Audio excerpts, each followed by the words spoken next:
पापा। अरे प्रीति बेटा, तू और अचानक से? हाँ पापा, आज फिर विशाल ने मुझे शराब पीकर मारा। अच्छा, लगता है वो हमारी चुप्पी का नाजायज फायदा उठा रहा है। हाँ पापा, उसे तो बस इसी बात का गुस्सा है कि आप लोगों ने दहेज में उसे गाड़ी नहीं दी थी। इसी बात को लेकर मेरी सास भी मुझे आए दिन ताने देती रहती है। पापा, उस घर में मैं बहुत दुखी हूँ। बेटा तू चिंता मत कर, अब तू यहाँ आ गई है। जब तक विशाल और उसकी माँ आके तुझसे माफी नहीं मांग लेते हैं ना, तब तक मैं तुझे उनके घर नहीं भेजूंगा। पापा, मैं जीजा जी को बहुत अच्छे से जानता हूँ। उनको अपनी सरकारी नौकरी का बहुत घमंड है। वो किसी भी कीमत पर यहाँ आकर बहन से माफी नहीं मांगेंगे। हाँ पापा जी, ये बात बिल्कुल दिमाग से निकाल दो कि जीजा जी यहाँ आकर दीदी से माफी मांगेंगे। वो कोई माफी आफी नहीं मांगने वाले हैं। भलाई इसी में कि आप अभी के अभी दीदी को इनके घर वापस भेज दो। अरे नहीं बहू, ऐसे कैसे भेज दें? पहले भी ऐसा कई बार हो चुका है, लेकिन इस बार नाम चुप नहीं रहेंगे, चाहे इसका अंजाम जैसा मर्जी हो।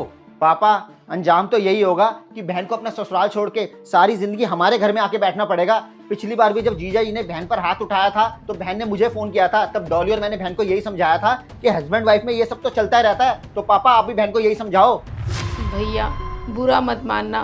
पिछली बार जब विशाल ने मुझ पर हाथ उठाया था, उस टाइम पापा बीमार चल रहे थे, इसीलिए मैंने बस आपको फ़ोन कर दिया। और मैं चाहती थी कि आप विशाल और उसकी मम्मी से बात करो, लेकिन उनसे बात करने की बजाय आप दोनों ने क्या किया? आप लोग तो बस मुझे ही समझाने लग गए। आप दोनों को तो बस यही लगता है कि कहीं मैं विशाल से तलाक लेकर आपके घर ना आकर बैठ जाऊं। हाँ तो बहन, इसमें हम गलती क्या सोचते हैं? अब तेरी किस्मत में ससुराल के कलेश लिखे हैं, तो तुझे यहाँ लाकर हम अपना भविष्य क्यों खराब करें? अब पापा आए दिन बीमार रहते हैं। पापा का कल का पता नहीं है। कल को पापा को कुछ हो गया तो तेरी जिम्मेदारी तो हमें उठानी पड़ेगी ना। बेटा, अब तक तो सारी जिम्मेदारियां मैंने उठाई हैं। इसको पढ़ाया लिखाया, इसकी शादी की, बेशक कर्जा लेके किया, लेकिन तुमसे 1 रुपए तक नहीं मांगा। बेटा, तुमने अब तक अपनी बहन की कोई जिम्मेदारी नहीं उठाई है, लेकिन मेरे मरने के बाद तुम्हें अपनी बहन की जिम्मेदारी उठानी पड़ेगी। पापा, मैं आपको साफ कह रहा हूँ, मैं कोई बहन की जिम्मेदारी नहीं उठाऊंगा। अरे बहन की जिम्मेदारी उठाना मेरे लिए तो बहुत मुश्किल हो जाएगा। बहन आपकी जिम्मेदारी है, अपनी जिम्मेदारी को आप मुझ पर मत थोपो। वाह बेटा, मेरी जिम्मेदारियां और मेरा कर्जा मेरा, और मेरी ये मेहनत से बनाई हुई प्रॉपर्टी वो तेरी।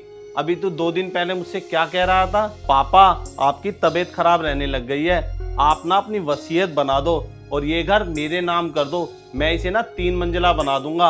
1 मंजिल पे हम रह लेंगे और 2 मंजिल मैं इसे किराए पे चढ़ा दूंगा। तूने कभी इसके बारे में सोचा कि प्रॉपर्टी में से इसको भी हिस्सा दे देते हैं? तुझे अच्छे से पता है विशाल इसे कई बार तलाक देने की धमकी दे चुका है। अगर कल को विशाल इसको तलाक दे दे और मैं ना रहूं तो बेचारी ये तो बेघर हो जाएगी।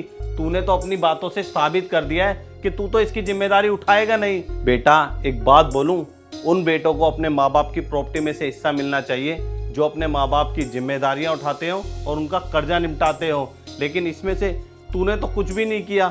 इसलिए मैं अपनी एक वसीयत बनाऊंगा जिसमें आधा हिस्सा मेरे बेटे के नाम होगा और आधा हिस्सा मेरी बेटी के नाम, क्योंकि मुझे मेरी बेटी की बहुत चिंता है।